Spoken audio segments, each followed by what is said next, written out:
Dan, hi. Hey, Jordan. How are you today? I'm fine, thank you. How are you? I am doing great.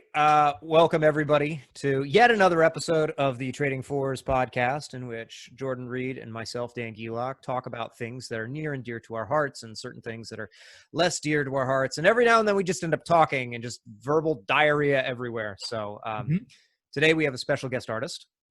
And I'm excited because I don't know who it is.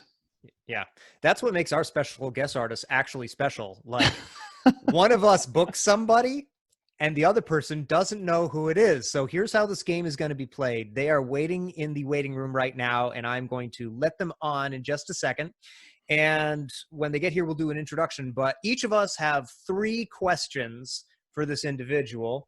And then as you know, we may end up tangentially heading off into strange directions, but so be it. So Jordan, are you ready? I hope. All right, here we go. Okay. I like this. This is fun. I'm really excited about it. I'm really nervous and really excited. Yeah. Oh, ladies and gentlemen, welcome to the podcast. Our friend Derek Brown. Derek is currently just we can. There's Derek. And in a second, we're going to be able to hear him too. It's great. Interviews are even better when you can hear the person. Derek, we see you. Derek, if you're being held hostage, show us the number 3 on your hand. Check. Can you guys hear me? Yes. Yeah, perfectly, man. How are you? Okay. I'm doing great. How are you guys? I'm doing awesome. So for those of you who do not know, we are currently talking with the legendary Derek Brown. Derek has given solo concerts in over 50 states. Derek, more than 50 states. Wow. He invented new states, and he played solo concerts there to imaginary people. We've hit over 25 countries. He has over 150,000 YouTube subscribers. He has millions of plays on his various videos all across the interwebs. Derek is well known for his incredibly innovative methods of utilizing extended techniques to play in extremely cool and tasteful ways. So if your view of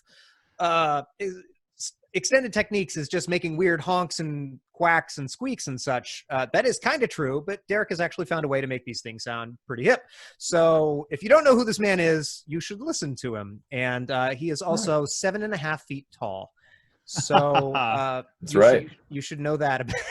I could here I am. That's what I thought. That's what I thought was camera is set at 6 feet right here. I'm standing. Yeah. No. Yeah. So Derek, welcome to the show. Glad to be here. Thanks for having me. Thanks for being Derek. Before we get started, I have a quick question. So I know you've done more than 50 states. And if you don't want to get into the 55th and up, because we all know how controversial it was. Yes. What was your favorite part about touring Alaska Michigan? Am I supposed to answer this for real? If you want. If you want. Because I thought you were going to ask what was the best state, and I mean it's always a lame answer to say. Yep. It's hard to Hawaii, but Alaska, Hawaii, Michigan was pretty good too. So nice. Nice. Did you actually? Were there any states that were like standout? Real? This isn't a question, but like, were there any states that were real standouts? Like you had a great time there in the state, not necessarily the concert, but like where you visited. Well, since that wasn't a question, I'm just going to look at you and, okay. No, I guess you're counting these. Okay, so this one doesn't count. It doesn't. I mean, the stereotypical ones that you think would be cool were really cool. Hawaii, Alaska, Maine in the fall was awesome. Yeah. Of course, southeastern Texas, Houston, beautiful. I mean, the natural landscape. No. Texas was awesome, especially in the winter. So I was super pumped to visit you. Wait. How did you get? Well, of course you flew. That's a stupid question. I was about to ask. We kept the windows rolled up on the way to Hawaii. How did you get the trailer all the way to? Yeah, because Jordan, I don't know if you knew this, but he and his wife were traveling in it's an RV, right? It's an RV, Class C RV, yeah. And did it go everywhere in the continental United States? It did. All 48 of those. Okay, flew so to Alaska and Hawaii.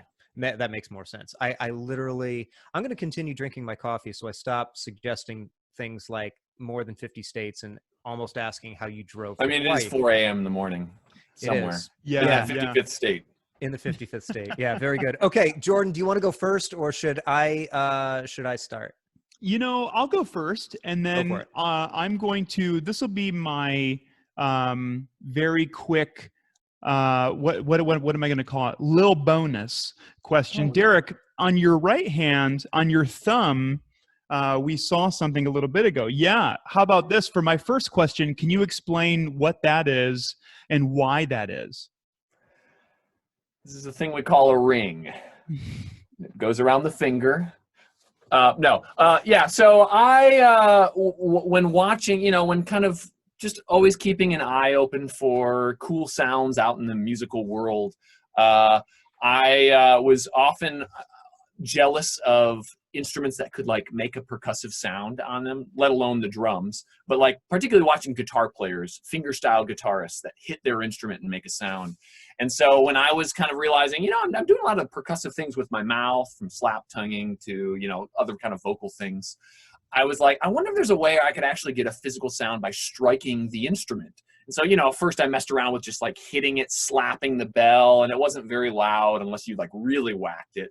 And I realized, you know, of all my fingers playing something, they're all pretty active except for the right hand thumb. I mean, it's only holding up the entire instrument, but, you know, we can get a neck strap for that. But I realized, you know, oh, I wonder if there's a way I could make some sound with my thumb, because I wanted it to be something that I could actually be playing and make that sound at the same time. And so after, you know, visiting, you know, ring stores, or like I remember going into like Forever 21 and being like, yeah, any rings for men, Sweet. thumb ring, you know, ring shopping with my wife. But after, you know, just buying a bunch on Amazon, I found a size that worked, and I ended up, if you can see there, I've actually had 3 of them welded together. Mm-hmm. Oh, nice. Stainless steel. But funny you should ask, because I'm very close to selling my own reeds here in a little bit that people can order. And so they'll be nice and thick, and you'll actually be able to kind of shape them a little bit more to individual thumbs. So, I mean, because, for instance, I sell sheet music to a lot of the tunes that I do, and I actually have ring parts on there, ring and stomping parts. And so a lot of people have been asking about, you know, where do you get your rings? And yeah, so did you have to trick out the like the thumb rest in any way? You're working with Jody Jazz, so they're giving you. I started out with an old Mark VI tenor sax that had a plastic thumb hook, and obviously that's not going to be great for sound. So I replaced that hook. You know, I bought some other hook and put that on there. But then I got involved with P. Moriarty saxophones, and they have a really nice big metal hook, which is great if you're just doing downward hits. Okay. But as you know, as with everything I'm kind of working on, I'm always just kind of trying to take it to the next level. And I wasn't satisfied just going click, click, click, click. I wanted to be able to do down and up and like tick, tick, tick, tick. And then I also wanted to do like down, up, and then like a double hit, like a full. I could talk ring a long time, like a flam hit. And so all that to say is I realized I liked having the thumb hook a lot shorter. So if you see right there, it's almost looks like it's not there. Yeah.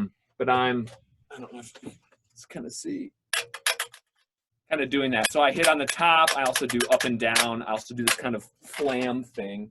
Yeah. So yeah, but the cool thing for those viewers that are interested in doing something like this, I mean, I'm not hitting the actual saxophone. I'm just hitting that hook. And then right under the hook, it's still the same hook. So you could technically, you know, you can replace that as many times as you need to. It's not damaging the horn. Still, for those young middle school, high schoolers watching, don't tick off your band directors. Don't make them mad at me and do this on a school horn. Do it on your own. All right. So I think we need T-shirts maybe for those students who are going to be trying this. Says Derek Brown told me to. Or, yeah. I'd sell those. I'd sell those in a heartbeat. No, and I'll ban them. No, actually, any press is good press. So sure. So I actually can't use it. My right thumb, it's kind of hard to see here. My right thumb is physically larger than my left. And I have this extra bone chunk right there, which came from marching band. Like, because I was always holding it up and out. And I don't know if anybody else has developed this, but I've got like, it's kind of hard to see against it. Whoa. But yeah, it's like extra space. So it would have to be super wide, and the ring would end up being that wide across, so I wouldn't be able to play it. So marching band did that to me, so I'll never be Derek. Well, you could get something that kind of clamped over on it. I could make you one. I'd find a solution. Yeah, all right. We'll talk after this. Since I'm now going to be a professional ring maker now, and I think that might be forget the saxophone. I'm just into that now. Yeah, right.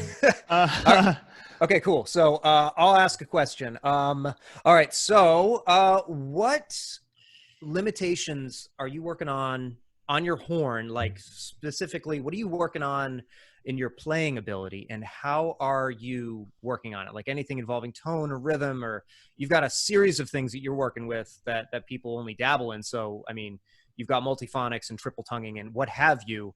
Any fundamental that you're working on, what are you working on in particular? What are you focusing on at the moment, and how are you working on that? Ooh, yeah, that's a good question. Because depending on the month and the year, it's something different. But I mean, do you specifically want something that's like a fundamental? Yeah. Rather than, okay. Well, it's kind of like a fundamental. I'm reworking on how to tongue the saxophone. Okay. And I'm doing it in ways that your middle school director would tell you are totally wrong. Yeah. But I'm doing it for a reason, not just it's just a sense of curiosity. But it's always for a reason of like, oh, I want to, it usually comes, okay, backing up a little, it usually comes from my composing, which is why I often tell, especially classical students, don't forget to just try to write some stuff sometimes. Because if I'm known as any kind of an innovator on this instrument, it's totally because I write my own stuff. And so I write stuff that I like can't figure out how to play on the saxophone, but it makes me kind of like, maybe there is a way, maybe kind of tweak some things, and maybe I can play that if I use double tonguing with circular breathing. Well, that's not really possible. Maybe there is a way, And so, for instance, right now I've been really obsessed with articulation. I actually did a presentation at NASA about what I called extreme articulation. And, where we, of course, would normally just tongue, the reed, our tongue to the reed, ta, ta, ta, or anchor tonguing or whatever.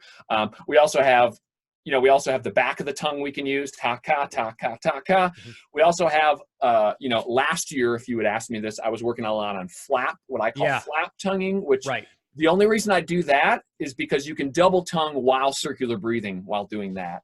Then I also realized you can do this. If you add this with the ka, you can get a true triple tongue. So not taka ta taka, but you can go down, ka, up, down, ka, up, down, ka, up, down. A true triple tongue. But what I'm working on now would allow me to do a quad tongue or different ways of triple tonguing while circular breathing. And that's doing something that's just super simple, basic, and I'm calling it bite tonguing. Okay. Because I'm just using my jaw and like doing an extreme vibrato and just going, Yeah. So I'm just going, I mean, it doesn't sound great by itself. But if you work on it, I realize you can get it pretty clear. And I'm working right now on doing like double tonguing with that. I'm going ta, pa. It's like doing a pa. Okay. Yeah. Ta, wa, ta, wa, ta. Tappa, tappa, tappa, tappa, tappa, tappa, tappa. And you can circular breathe while doing that. Tappa, tappa, tappa, tappa, tappa, tappa, tappa. You can circular, because it's not in the back of the throat. And then I'm also trying to work on doing some triple tonguing with that, going tapa, tapa, katapa, katapa, kata, or tapadle, tapadle, tap. I could go. Sweet. This is getting way beyond fundamentals now. Well, we're about to call the jazz police on you because four tongues is too many tongues. That's I know, it's a little ridiculous. He's calling them right now. I got him. Okay, they're on their way, Derek. Well, that's why I'm in this secret basement bunker hideout, this kind of sketchy room. Man.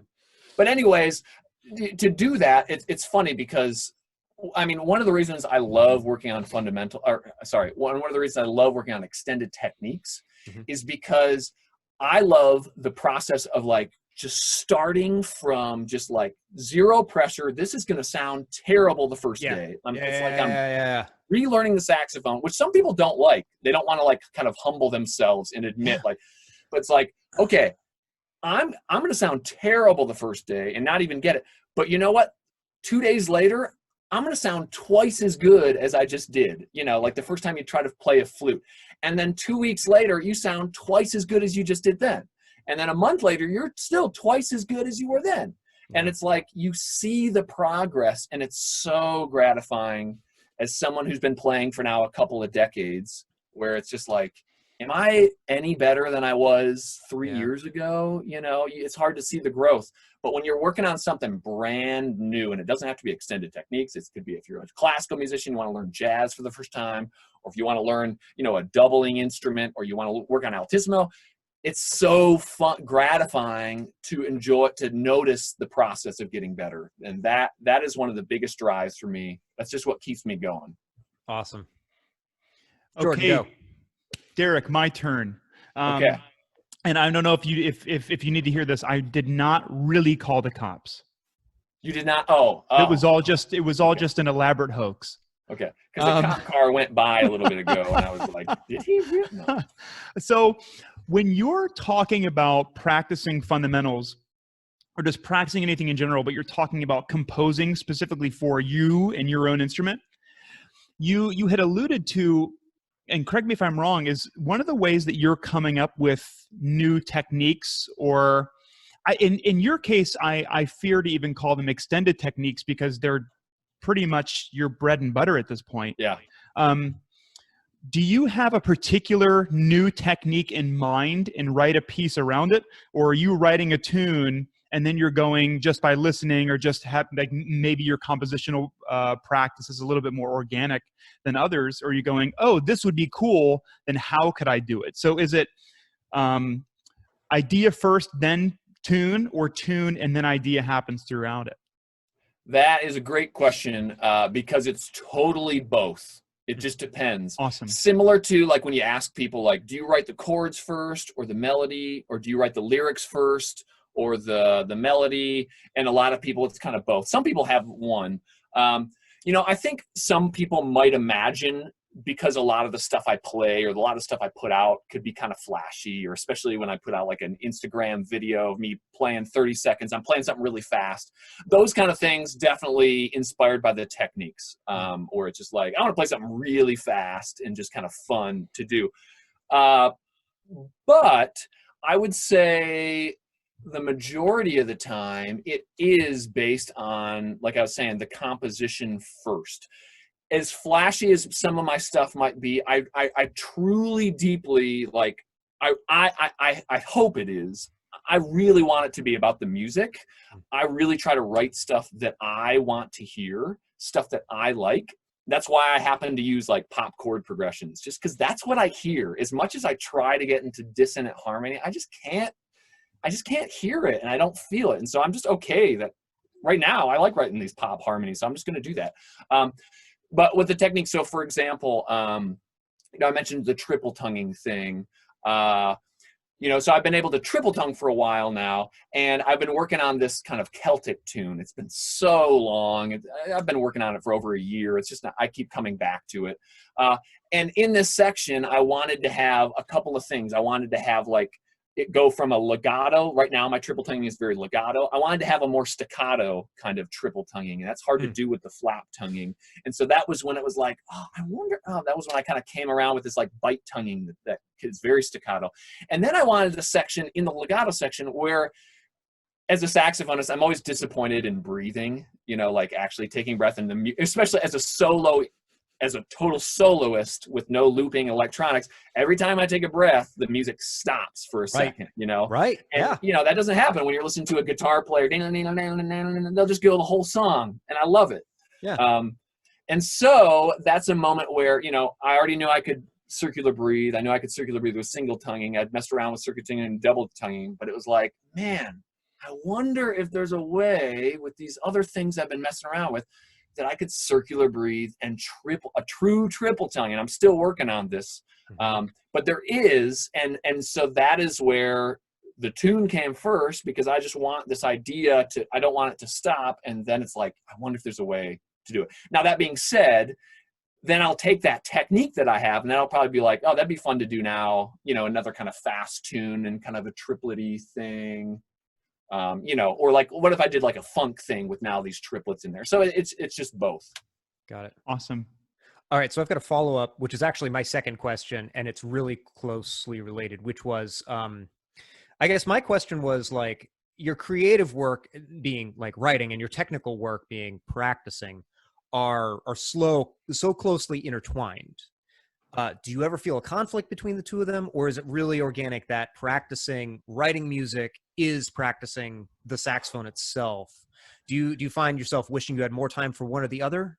Yeah, it comes and goes, similar to the other. I mean, one of the ways that I often at least get the sparks of ideas comes through just kind of the technical practice. And usually I wish I had a better way. Like, I've heard people say, like, composers, these always intimidating, composition majors, or they write for orchestra, and they say, never write with your instrument in hand, or always write away from a piano. You should hear it all first. And it's like, if you heard everything in your head first, you do the same like 5 songs over and over, because how do you ever come up with something new? I mean, that's just like what is the source of creativity in general. And my favorite definition is Steve Jobs saying creativity is just connecting things.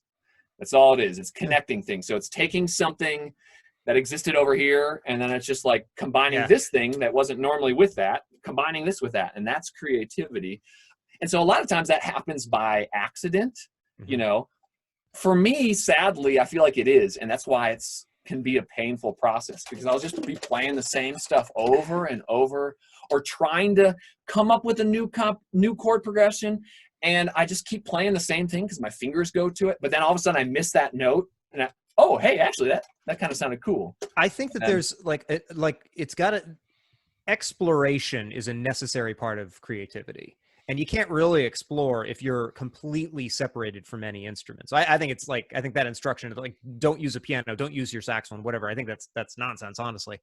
Yeah. I get it, because they're trying to get you to use your brain and not just be recycling. And it's a good reminder sometimes to try to actually think of a nice melody rather than what feels good on my hands. But every time I compose, it's always through exploring something. I explore, I'm like, where does this go? It's a terrible idea. This is a good idea. Actually, I'm going to go back to the first one. I'm going to use it over here, and and then new things happen. But I'm not Beethoven. I can't hear these things in my head from start to finish. And so, and I think those are all legends about Mozart. Doing that. I just think so often it's just the people who write the best pieces, they just write the most pieces. And that's how I often feel. But like, one thing I have to do that's always tough. I said I love techniques. I love extended techniques because I just love working on them and noticing the process. I could spend all day working on one exercise, like as long as I see that I'm slowly growing. But composing, that is like, to me, that is very taxing just on my brain. And it's like, I also have to build up momentum, and I have to be like, okay, Derek, sometimes I have to be like, Derek, this afternoon, you're going to actually work on writing a piece. Yeah. And now lately, I've had just kind of this perfectionist problem where I have so many beginnings of pieces, so many on my phone, which is a thing I like doing. You get an idea and then you record it on your phone or something and catalog it away. But I do that so much, I don't like ever coming back to the same song. Because the art of writing something down or actually figuring out the form means that you are not selecting something else that could possibly be better. When you're choosing, this is going to be officially my chorus, that means, those other 3 ideas are not going to be. And that's hard. It's hard to say no to those things. Plus, I have this thing of, the tunes that I've been writing, I feel like are at a certain bar in my mind. And everything I write now, I'm comparing it to that bar. And so much, I write an idea, the first day it seems great, and then the next day it's just like, this isn't as good as the other tune. Or another killer for me is it sounds too similar. and especially as doing a solo sax thing, where the biggest hurdle that I'm going against, I think in most people's mind, is that seems boring. That would all kind of be the same, just one saxophone.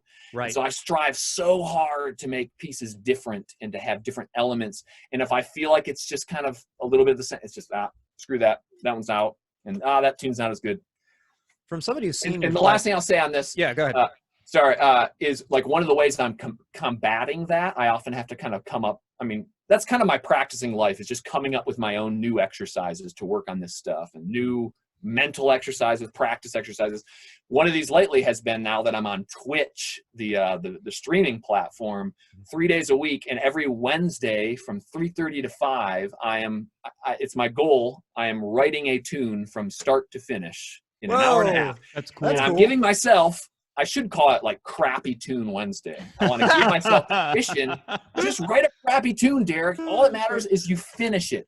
Yeah. And because if I've been doing it long enough and I do enough of them, they're not all going to be crappy. Hopefully, right. Hopefully one of those will actually be decent.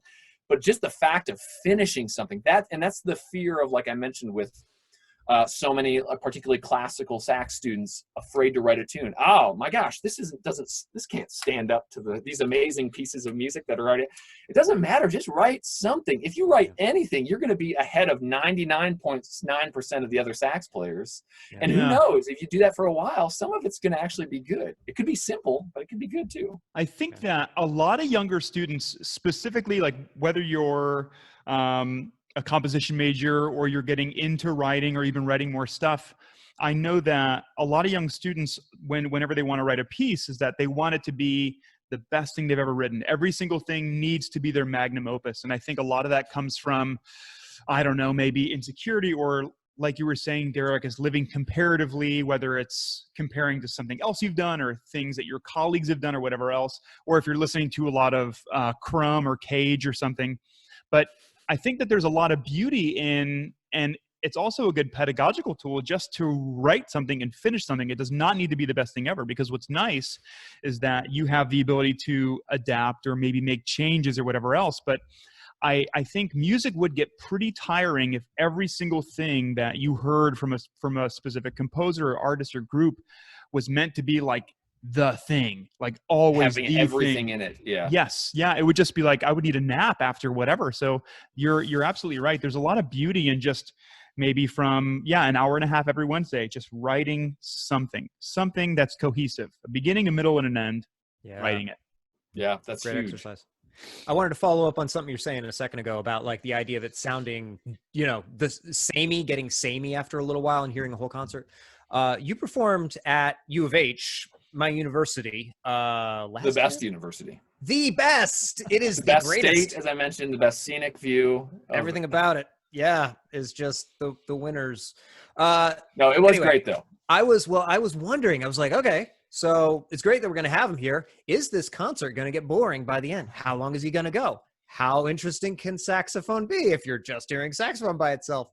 And your pacing in the concert was terrific. It was, pieces were not the same left to right. There was a good flow through it. And I think, a lot of times people don't think about concert planning, like if they're putting together recitals or their own programs or something like that. But I mean, I think you being aware of that being a potential limitation allowed you to avoid the trap of here's another tune, here's another tune, here's another tune. That I remember being in college and in a master class, one of the professors was just like, all right, so there's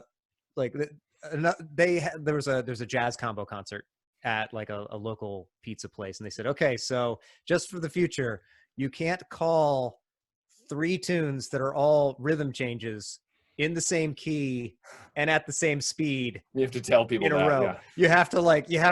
You gotta change it up, people. But it was there was diversity through interacting with the audience. There was talking. There was some that were singing, some that were purely instrumental. There was just a change in style and mood, and just the evocative nature of what you were doing with each of the tunes. And so, it was not samey. And I was like, oh, wow, he actually is paying attention to his audience. He's actually taking people through these things. So, I just want to say that. That was good. Yeah. Thank you very Jordan, much. Jordan, do you have another question? I just ran out Yes. of my second ones. Yeah. Yes, I do. Okay, Derek, you touched on something that if it's not the most important thing in my own teaching philosophy, just on one-on-one lessons, it's up there. And talking about focusing on literally one technique or one fundamental a day and obsessing over it and doing it over and over and over again. So what are some ways, if you want to go this deep, early in your solo career and then now, what are some ways that you sort of enter that saxophone Zen state? Because I would imagine earlier in your career, it's a little bit harder to do, just to sit and zoom out and slow down. And then what are some ways you do it now? Do you find it difficult? How do you battle mental versus physical fatigue? Can you just talk a little bit about your zenning out, your sort of like blinders on when you're working on maybe one or two things a day? Yeah, that's a good question. I don't think I've ever been asked something quite like that. I mean, if I go way back, I mean, like when I'm talking to young students, middle school, high school students, you know, and I tell them, you know, in college I had to practice, you know, I practiced 4 to 5, 6 hours a day. And, you know, you see all the eyebrows go up. I would have been the same thing. And I would have been like, get me out of this. Like, what? I just want to play video games that amount. And I couldn't imagine it. And I think if my parents had made me at that point, it wouldn't have worked, because when you're that young, you don't know what to work on, or, you know, the high school band you're in isn't at the right level, you know, to where it's fun. And so, yeah, it took me going to college, being surrounded by these excellent musicians, where I realized this is actually just normal to practice this long. And so I better get used to it. Plus realizing I'm a performance major. I need to get serious about this if I'm going to do it. Getting rid of my Nintendo, taking it back after a half semester. That was like maybe the best move I ever did for my music career, was just being like, I'm an addictive personality with video games. I could be an addict my whole life. I have to cut cold turkey, and I have. Wow. And I still to this day don't have one, even though, my gosh, I would love to play Red Dead Redemption 2 all day long. But I wouldn't be a professional sax player if I was. Some people can handle that. You know, it's just knowing yourself, and that's huge. Yeah. I think that gets to the heart of this, Jordan. For me, is just knowing yourself and what makes you work, what makes you tick.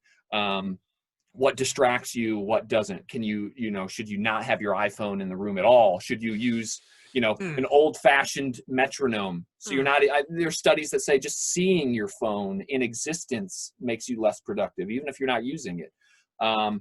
You know, like one of the things I talk about that I kind of go back and forth, because sometimes I'm feeling more motivated where I can just, like you said, like do it kind of all day. And sometimes that all day thing can be harmful to me, where it's like I'm working on a technique that is just, it's not happening. Or I'm working on something that's kind of new, that I'm like, is this possible? Is this possible to make a sound on the saxophone sucking in air? And I worked on it, and then you don't get it, or you don't progress as fast, and then you're drained after that. You know, so much of, I mean, it's this whole career thing, it's all about momentum. For me, it's all, if you can sustain it, you can make it out there. And it's, you know, what's going to help you sustain that is, for me, it's 3 things.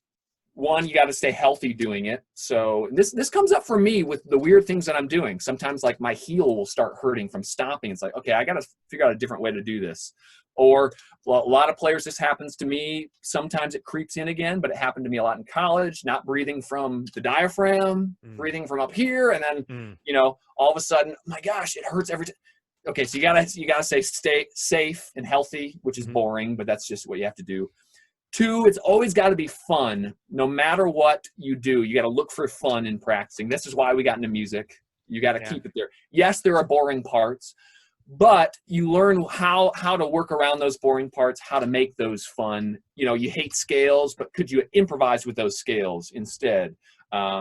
You hate working on a technique, but could you try to, like, make a groove with it and, you know, try to make it musical as soon as possible? That's huge. And then the third thing is it's always got to be the right challenge level. And I would normally say it's got to be challenging, but sometimes things can be too challenging and you can burn out. So it's got to be kind of that sweet spot of it's just tough enough that I'm going to like slowly get this throughout the day. And so much of it, it's about those little wins. Like I've already talked about, it's about seeing that little bit of progress. That it doesn't matter how little, if you got a little bit of progress that day, I'm like pumped and I'm in a good mood in the evening. If it was a bad day in practicing, I'm depressed. And I go through this up and down. Like it's sad. It's like every 2 days, I'm like, I got this thing. I can do it. And then 2 days later, I'm like, I have no ideas left. I play the same thing. I'm not. And then part of that is also just trusting the process, trusting the routine, being disciplined to the routine, which once again doesn't happen when you're in middle school and high school. You're still working on it. But once you get, when you have that private lesson teacher and you realize kind of what it takes, you trust that process that, you know what, Derek, just keep going through it. Tomorrow you're going to find something new. It's going to be better. And yeah, the last thing I'll say about this, like for the whole focus Zen thing is sometimes like, sometimes I do the one long period, but sometimes I do this thing, they call it the Pomodoro technique. Yes. Named after this like tomato looking timer, a physical timer. Yeah. Notice a physical timer, not an iPhone timer. Mm-hmm. I use an iPhone timer, but it'd be better. I should get one of these physical so it's not distracting. That you set to 25 minutes. And no matter what you're working on, when that thing goes off, whether you were doing great on it or whether you were doing poorly, and there's reasons for both, you take a 5-minute break and then immediately go back to something completely different. Yeah. And that's really good because sometimes I mean, a lot of times, and I would say that's right now, where I'm trying to cover a lot of stuff, including like the business aspect of stuff, which I kind of consider practicing. It's valuable time too. Yeah. But to the technique stuff, to the writing stuff, I'm working on a lot more improvising now. I'm trying to do more of that live. And I have only so much time. I have a kid now, and it's just hard. I'm just using every moment I can. And so sometimes if I'm doing really well on something, I will do that the entire day. And I'm like, shoot, I didn't even. And then the next day I'll keep working on it because it was fun. And then I'll be like, crap, I didn't do a single thing with that extended technique. And now 4 days later, I've lost what I had gained. And so sometimes if I'm doing too well, I have to switch. And then usually if I'm doing very poorly, that is at least an excuse like, Derek, whoa, wake up, do something else, move on to something else. This is not productive at all. And you're going to get really depressed if you stick with it. So that might not have been a win, but then this one could be a win. That next 25 minutes might not be a win. This one's a win.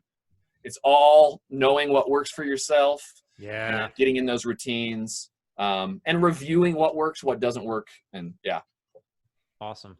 Excellent. Yeah, that's I always talk to my students about, and you mentioned this as well, is targeting what you're not good at or targeting all of your flaws. But one thing I've never considered is when you were discussing getting rid of your Sega Dreamcast or your whatever, is that GameCube, Nintendo game is targeting your mental deficits as well. What if you have an addictive personality, or if you're easily distracted with X, Y, or Z, eliminating those as well to help you focus. Yeah. I think so much. I bet you, just like I often tell people, making it in the performing world, whatever genre, it's sadly often more the business side if you want to actually kind of make a career out of it. Yeah. Just like that, you could almost say the same thing about having a career. It might be more the mental side. It's those, and it's not something that you either have or you don't have. I'm not a believer in that with anything, even talent. I am not talented at all. Everything I work on, it's so stinking slow. So it takes me so long, but it doesn't matter. All that matters is I just do the work and I'll eventually get there. And I stick to it. Just like we were saying about the vast majority of people are not writing tunes. And so if you just write a tune, like, you are so far ahead of other people. Just like, where was I going with this? Oh, sorry. I just kind of lost my train of thought a little bit. Welcome to the club, Derek. Yeah. But just this thing about it being so much is mental. It's like, it doesn't matter if you are not the fastest at learning things or the quickest at memorizing things. All that matters is if you can win this mental game of like, I'm actually going to find the time to practice. I'm going to overcome my desire to do something else. And I'm going to stay healthy doing it. I'm going to sustain this. And then that's all that matters. If you can sustain it, you're going to be 10 times better than that prodigy that burns out and doesn't know what to do with their, it's fair game for everybody. We all have a shot. Yeah. Right on, man. Right on. So we're getting close to the end of our time right now. Have you got anything else, Jordan? Yeah. What about this, Derek? If you open up your email and it said urgent, we need someone to give a TED talk right now in 20 minutes, but it was not music related, what could you give a TED talk on confidently for like 10 to 15 minutes? Well, the cheating answer is I could tweak some of my musical things and turn it into a general thing. I've done this before, like where I go to I've done some like high school assemblies. And so I turn the practicing saxophone into just like work ethic, or I did a talk or an interview with Jay Metcalf from Better Sax. On YouTube, and he titled this section, because it just happened to be what we talked about, he titled it "The Superpowers of a Slow Learner." And I really like that title. I'm the slow learner, and it was just talking about my superpower isn't the ability to learn things fast, to memorize. I don't have perfect pitch. I feel like my ear's not good. I feel uncreative. My harmonic sense isn't great. My superpower is that I'm willing to just sit in a room every day for 3 to 5 hours and just hammer it out. That's my super. And it turns out that's actually a really cool superpower.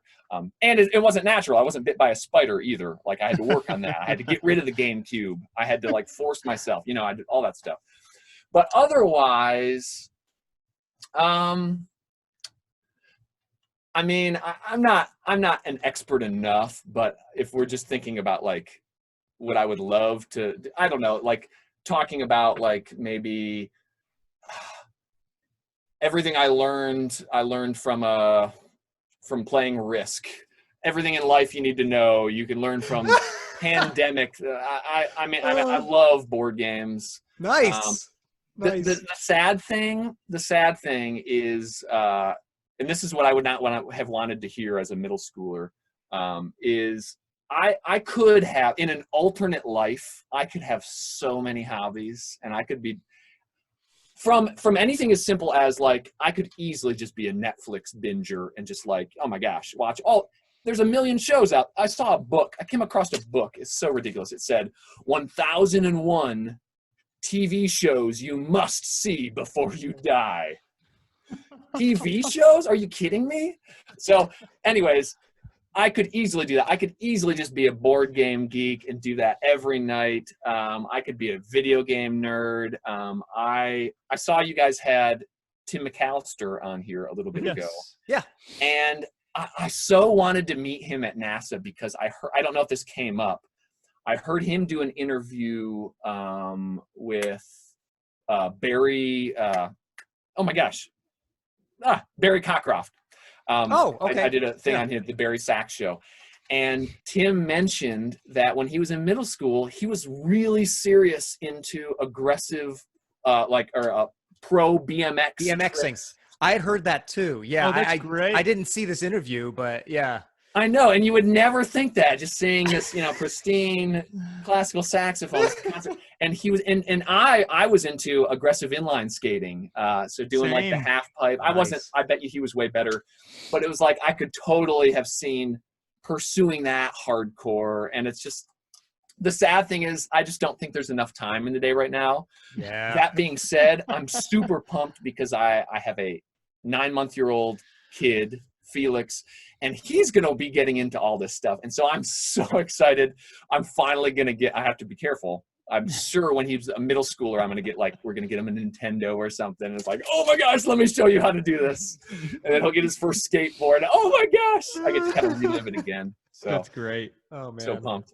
That's so cool. That's That's awesome. Which might mean in 13 years, I may never play the saxophone again because, you know, I finally got that drink of that drug of that Nintendo again. Took one sip of the forbidden fountain and never touched the saxophone again. We shouldn't even talk about this right now. Derek Brown retires from his professional saxophone playing to professionally shred the gnar with his son Felix. That'd be fun. Yeah.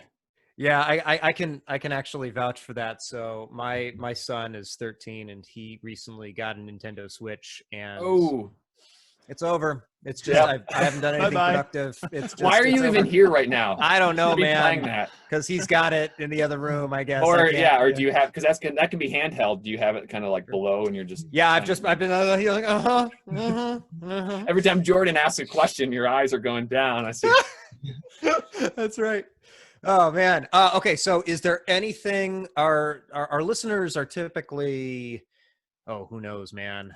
Most of the time, it's young people that are studying the saxophone, high school kids, college kids, a couple of professionals out there, saxophone teachers.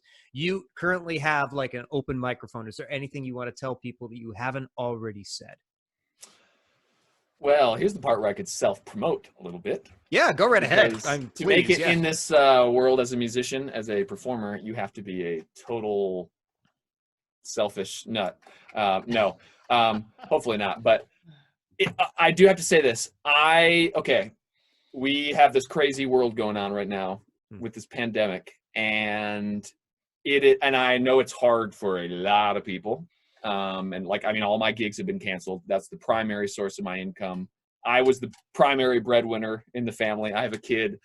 I could just kind of sit there and be like, this sucks. And just like, blah, blah, blah. And I did a little bit at the beginning. But I turned a corner at one point. And actually it was a point where I could have gone even lower because it was like a month ago when I read one of the earlier things that was like a prediction that was saying something where audiences, crowd sizes, big crowd size, like saying like it could be 2 years before we get to that. Most of us at the beginning were thinking like, when's this going to be over? A couple of weeks, a month. When I read that, I had this night where I went out on I call it the inspiration porch, where I often sit there and it's just like think about big question things. It's just like, oh my gosh, this is crazy. And so it turned into this exciting thing where I think it's kind of like me learning extended techniques, where you could be like, I'm not going to like start over on something. Why would I learn slap tonguing? Because I don't want to sound bad on that. You could flip your frame of thought and be like, this could be a chance to really like see myself grow and to try some new things. And so I'm trying to do that. And I've just been writing, constantly making notes, thinking of different ideas. And I'm just trying, it's like I'm going back 8 years to when I quit my teaching job and moved to Chicago to just see if I could make it full time as a musician. And I just said yes to everything. I joined any band I could. I went to every club, even though I'm an introvert. You wouldn't believe that. I went to every club. I tried I tried putting videos out. I tried blogging. Most of it didn't work, but I found some stuff that did work, and I'm still doing that to this day. So I'm like restarting my career, I feel. I'm saying yes to everything again. I mentioned Twitch. Like, oh my gosh, 2 months ago, I would have just rolled my eyes at Twitch. Like, people just watch other people playing video games. Are you kidding me? But like, no, I'm jumping in. I'm like, maybe I can use this somehow. Maybe it could be a moneymaker eventually. But I'm just going to learn about this culture, and I'm going to see if I can do it to my advantage. Like it'll get me to write a new tune once a week. Friday, I do a thing where I experiment with something brand new, like electronics, or like a couple Fridays ago, I was rubber banding big boom whacker music sticks to my feet, stomping with it, just seeing what happens. So I did that. I'm getting onto, I'm using one of these similar to Zoom, but doing a master class every other week, BEATBoX SAX class that people sign up for. This is all on my website, derekbrownsax.com. And I'm going to do a monthly live concert. It's going to be ticketed. This is going to be an experiment. A lot of people have free stuff out there, but if this is going to be a year, 2 years. You know, we got to figure out ways to make money with this. So I'm going to try making it as good as I can. I bought some way overpriced webcams, you know, because those are super hard to find. You know, got a new audio interface. I've got 3 cameras set up. I'm just going to do it.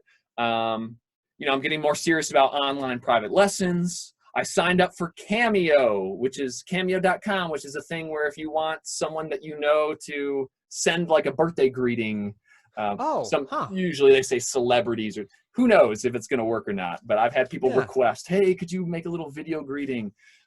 Sign up for that. I'm getting more into merch sales. Like I talked about, designing this ring that I'm going to sell with my dad.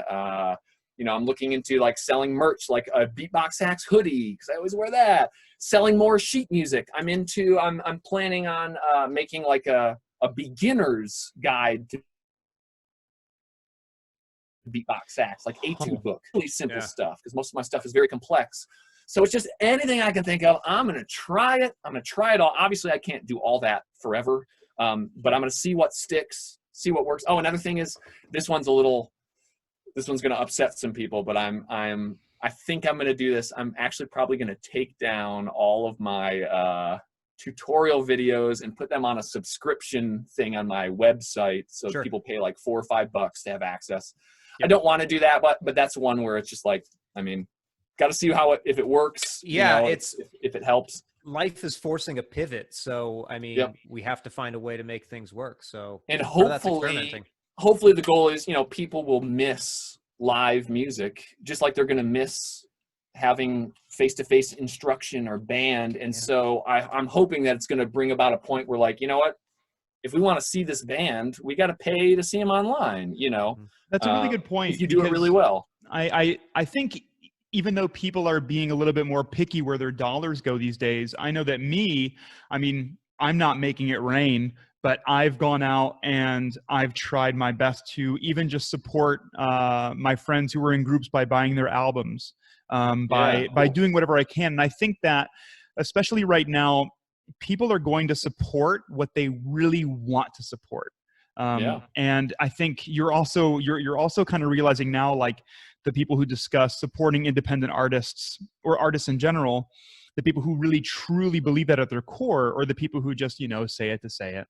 But I think that you'll notice, like, I don't know, people's intent to want to find and promote and also help support artists as well, especially after all this is after the dust has settled, I guess. That'd be cool. Yeah. I mean, I was going to say, I do see it'll be interesting. I do see currently a lot of artists that are doing like fundraisers on Facebook Live, and I'm curious if that's going to get to a point where it shifts to more just like everybody kind of not everybody for themselves, but like, I don't know. There's a part of me that feels bad about the taking off of YouTube, you know, to try the subscriber thing or doing a ticketed concert. But then there's like a sense of me that, like, why would I feel bad about that? I would do that live. I charge people live. Right. To do that. I charge people for lessons. Why? Just because it's digital, does it need to be free? And it's just because we have this mentality that if it's just a picture, if it's online, it's free. But I think that might change, or I don't know. Yeah. The other thing with my experimenting with this is, like, even if none of it works, well, ideally all of it will. I want win-win situations. I want something that's going to make me a better musician. That's what I think about with all my concerts. You know, I feel so lucky that I'm getting paid to, like, not only like spread the, you know, my music in front of other people or share the joy of music, but like I actually get to like practice improvising in front of people. That's like the thing with Twitch. I'm working on improvising in front of people. That makes me a little bit nervous sometimes with this style, but hey, like, this is great practice. I'm going to use that. And then the last thing is I do a lot of talks on like music business and survival in the music industry. And so I'm going to learn a ton about this next phase, about what works and what doesn't. And so, you know, if I ever want to kind of settle down with that dream teaching job, which those are hard to get, so you guys are lucky, because I've put some applications out there even. But like, I just think it could be that much more invaluable to students. You know, obviously we want to be trying these things so we can tell our students that. So we'll see what happens. That's great, Derek. Cool. Well, I'm all out of questions. Oh my gosh. So am I. I have all you have given us all the answers. We need Yeah. nothing. That was the goal. It only took an hour. Oh man. All the answers. Derek, thank you so much for joining us. I'm sure people are going to love it. We're going to put as many actually, I'll catch up with you afterwards. We're going to make sure that we've got links to all your stuff when we release it. And we really appreciate you coming on the show, man. It's been great. Thanks for thinking of me. Thanks for having me. And Jordan, nice meeting you, and good seeing you again, Dan. Oh yeah, there it is. Oh wait, we're not supposed to touch. Oh no! I'm gonna call the cops on myself. Oh, not even that anymore. Headlines: Saxophonists find way to transmit COVID handshake over the internet. I mean, there's a lot of saliva when I play. I mean, I have I don't know if I played this song at your school, but I have a tune I call Spitfire. And that was named for a reason. Gross. Usually say the front two rows of my seats are called the splash zone. And we hand out parkas like the Blue Man Group. But yeah. That's funny. Awesome. Well, anyway, I guess this will call it for us. So everybody, thanks for listening or watching or however you're perceiving this podcast. Derek, thank you so much for joining us. Thank you, Derek. You're welcome. Thank you guys. Hope to see you sometime soon. Awesome. Bye. See you all next time.